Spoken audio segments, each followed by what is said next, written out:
Indian premier league IPL কিংবা Pakistan super league HBL PSL উভয় franchise টুর্নামেন্টেই যেন নিজেদের একক আধিপত্য বিস্তার করেই চলেছেন ক্রিকেট বিশ্বের অন্যতম পরিচিত দুই মুখ বিরাট কোহলি ও বাবর আজম।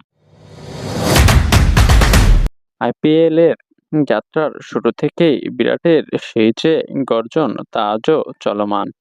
হয়েছেন আইপিএল ইতিহাসের সর্বোচ্চ রান সংগ্রাহক, করেছেন অনন্য কীর্তি, হয়েছেন শত শত রেকর্ডের মালিক।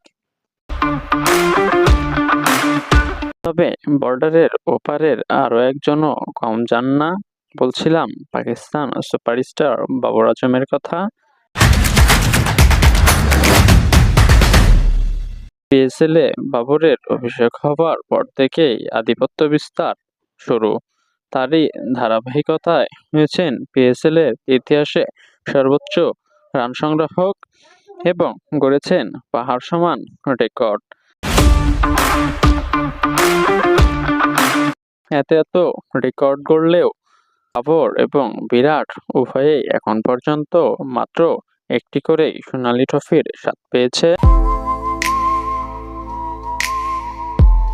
তবে তাদের ব্যাট হাসলে হাসে কোটি কোটি ভক্ত, পুরো গ্যালারি কিংবা ক্রিকেট বিশ্ব।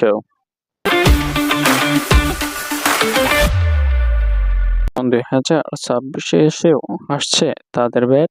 2026 পিএসএলে এখনো পর্যন্ত সর্বোচ্চ রান সংগ্রাহক বাবর আজম সামনে থেকে নেতৃত্ব দিয়ে দলকে নিয়ে গেছেন ফাইনালে। এখন অপেক্ষা শুধু দ্বিতীয়বারের মতো সোনালী ট্রফিটা ছুঁয়ে দেখার।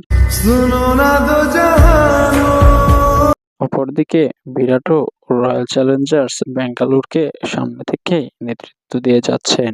সর্বশেষ কমেন্টে জানিয়ে যান আপনার প্রিয় ক্রিকেটারের নাম, সেই সাথে ফুটবল এবং ক্রিকেটের সকল আপডেট পেতে এখনই সাবস্ক্রাইব করে RA স্পোর্টি এর সাথেই থাকুন।